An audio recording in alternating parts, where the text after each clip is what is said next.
Hello friends, very good afternoon. कैसे हैं आप सब? होप आप सब अच्छे होंगे। जैसा कि आप लोगों को पता है, ये हमारी क्लास 12th की डीके गोयल की सीरीज़ चल रही है, जिसमें आज हम अपना नेक्स्ट क्वेश्चन करेंगे, जो कि है क्वेश्चन नंबर 34। जैसा कि मैं आपको हर वीडियो में बताती हूँ कि मैंने आप लोगों के सूटेबिलिटी के लिए ही इस क्वेश्चन को अपनी A4 शीट पे लिखा है। आप भी सोच सकते हो पूरे अकाउंट्स के बुक को A4 शीट पे लिखना और इतने क्रिस्टल क्लियर वे में लिखना कितनी मेहनत लगती होगी, बट मैंने आप लोगों के लिए मेहनत की है ताकि आप लोगों को क्या हो, कोई भी कन्फ्यूज़न ना हो। बिकॉज मैं अगर ये सीरीज़ स्टार्ट की हूँ तो आप लोगों को कुछ समझाने के लिए की हूँ, इसी तरह सिर्फ और सिर्फ कुछ भी करने के लिए नहीं किया है कि बुक ले ली और मैंने क्या किया, सॉल्यूशन स्टार्ट करना शुरू किया।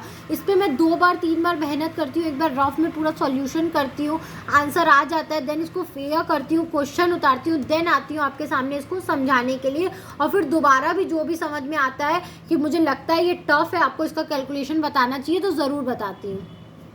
तो आइए देख लेते हैं हमारा क्वेश्चन क्या बोल रहा है। Question number 34, A B contribute ₹4 lakh and 3 lakh respectively as their capital. A और बी ने क्या किया, 4 लाख और 3 लाख रुपए कलेक्ट किए एज अ कैपिटल। ठीक है, they decide to allow interest on capital at the rate of 8% per annum. उन्होंने डिसाइड किया कि उनको इंटरेस्ट ऑन कैपिटल, उनके कैपिटल पे इंटरेस्ट कितना मिलेगा, 8% का उनको इंटरेस्ट मिलेगा।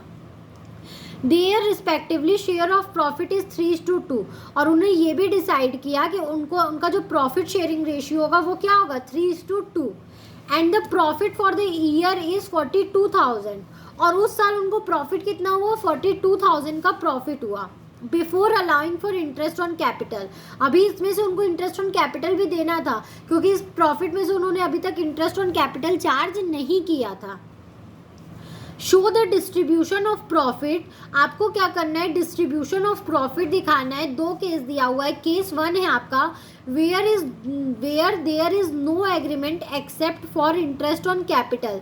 जब पहला एग्रीमेंट में इंटरेस्ट ऑन कैपिटल की बात ही ना हुई हो, कुछ ना बोला गया हो, पहला केस ये है।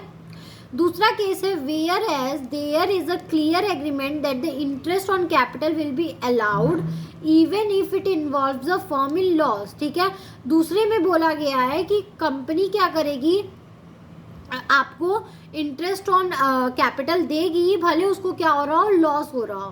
तो इस केस में हम क्या करेंगे, पहले तो हम इंटरेस्ट ऑन कैपिटल निकाल लेंगे कि इनका इंटरेस्ट ऑन कैपिटल आएगा कितना, क्योंकि यहाँ कैपिटल हमें क्या दिख रहा है, प्रॉफिट यहाँ पे 42,000 है।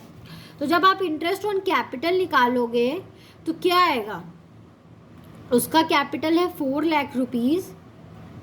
ठीक है, 4 लाख रुपीज़ पे आप 8% का इंटरेस्ट ऑन कैपिटल निकालते हो, तो आपका क्या आएगा, 8 4 जा 32।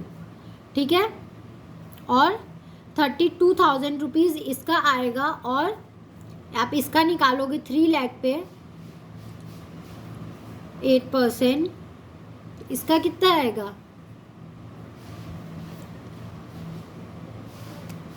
24,000 रुपीज़। ठीक है, इसका आया 24 और इसका आया 32, दोनों को प्लस करोगे तो अप्रॉक्स आएगा 56,000 रुपीज़, लेकिन हमारे पास तो 42,000 रुपीज़ ही है।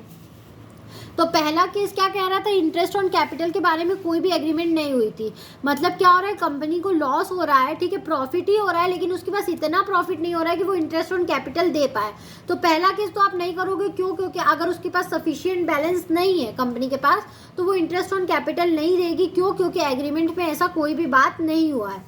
दूसरे केस में बोल रहा है लॉस भी हो तो क्या हो, आपको इंटरेस्ट ऑन कैपिटल देना ही है। ठीक है, तो लेकिन अब क्या हो रहा है, 42,000 है, आपने अप्रोप्रिएशन अकाउंट बनाया, आपने दिखाया कि हमारे पास 42,000 है, लेकिन अब आपके पास इतना बैलेंस नहीं है कि आप 56,000 पे कर पाओ। ठीक है, तो आप क्या करोगे कि हमारे कंपनी में 42,000 रुपीज़ प्रॉफिट है, आप इस प्रॉफिट को ही ले लो आप। ठीक है, अब प्रॉब्लम आती है कि अब इस 42,000 को वो किस शेयर में ले, क्योंकि इसका तो 32,000 हो रहा था, इसका 24,000 हो रहा था, तो इसमें भी हम नहीं करते, हम इनका जो प्रॉफिट हो रहा था उसका रेशियो निकाल लेते हैं। ठीक है, इनके इंटरेस्ट का हम क्या करते हैं, रेशियो निकाल लेते हैं, और उसी रेशियो में हम जो अवेलेबल प्रॉफिट है उसको बांट देते हैं। तो 30 से 30 कैंसिल, 2 से कटा 2 से कटा, ठीक है, फिर 2 से कटा, 2 6 जा 12, 2 8 जा 16, फिर 2 से कटा, 2 3 जा 6, 2 4 जा 8, ठीक है। अब ये फर्दर नहीं कटेगा तो मतलब 4:3 के आप रेशियो में इसको बांट दोगे, ठीक है। तो आपने क्या किया, 42,000 को 4:3 के रेशियो में बांट दिया। तो आप जब क्या करोगे, 42,000 को 4/7 करोगे तो आ जाएगा, 7 के टेबल में आता है 42, आप लोग मुझे बताएंगे, आता है ना, 7 6 जा 42। तो 6,006 को आप जब 4 से इंटू करेंगे तो क्या आएगा, 6 4 जा 24, ठीक है। तो 24,000 रुपीज़ आपका ए को मिलेगा और बचा हुआ अमाउंट 18,000 हमारा बी को मिलेगा, ठीक है। तो आप क्या कर दोगे, 42,000 से क्लोजिंग कर दोगे और यहाँ नीचे एक नोट लिख दोगे, द अवेलेबल प्रॉफिट इज 42,000, ठीक है। ये हमारा केस 1 था, ठीक है। मुझसे थोड़ी सी गड़बड़ हो गई, मैंने क्या किया, यहाँ पे आपको बोल दिया कि there is no agreement except interest on capital. Interest on capital के लिए हाँ कोई क्या था, केस नहीं था, ठीक है। लेकिन फिर भी लोग बोलेगा ना कि इतना प्रॉफिट हुआ है तो आप इस प्रॉफिट में से जितना प्रॉफिट है उतने प्रॉफिट को क्या करती है कंपनी, इंटरेस्ट ऑन कैपिटल की तरह दे देती है। मेरे दिमाग में केस 2 चल रहा था, मैंने उसी को डिस्क्राइब कर दिया केस 1 बोल के, ठीक है। ये हमारा पहला केस है कि जितना प्रॉफिट है उतने प्रॉफिट को वो क्या कर देती है, इंटरेस्ट ऑन कैपिटल की तरह बांट देती है। दूसरा केस तो बोल रहा है कि लॉस होगा तो भी आपको बांटना है, तो लॉस होगा तो क्या करेंगे, हम लॉस ट्रांसफर करते हैं। इसमें ऐसा कुछ नहीं होता, इसमें अगर कुछ भी नहीं बोला जाता है तो आप जितना प्रॉफिट हुआ है उस प्रॉफिट को आप बांट देते हो। अगर यहाँ लॉस हो रहा होता तब हम नहीं बांटते इसको, ठीक है। ये चीज़ ध्यान रखना, मेरा थोड़ा सा मुझसे गलती हो गई, इस चीज़ को आप ध्यान रखना। और यहाँ पे आप नोट लिख दोगे, the available profit is 42,000 rupees where the interest due on capital is 56,000, ठीक है। आपके पास अवेलेबल प्रॉफिट 42,000 था, लेकिन आपके पास क्या था, उनका इंटरेस्ट ऑन कैपिटल 56,000 आ रहा था, ठीक है, जो कि एक्स का था 32,000, ए का था 32,000 और बी का था 24,000। Since the profit is less than the interest, profit उनके इंटरेस्ट से कम है, the available profit will be distributed in the ratio of interest. तो उनका जो अवेलेबल प्रॉफिट है उसको उनके इंटरेस्ट के रेशियो में बांट दिया जाएगा, दैट इज 4:3, ठीक है। 32,000 और 24,000 को, ये केस 1 है हमारा, आप ध्यान रखिएगा, ठीक है। जितना प्रॉफिट रहता है उतने प्रॉफिट को वो इंटरेस्ट ऑन कैपिटल की तरह बांट देता है। अब ये है हमारा केस 2, ठीक है।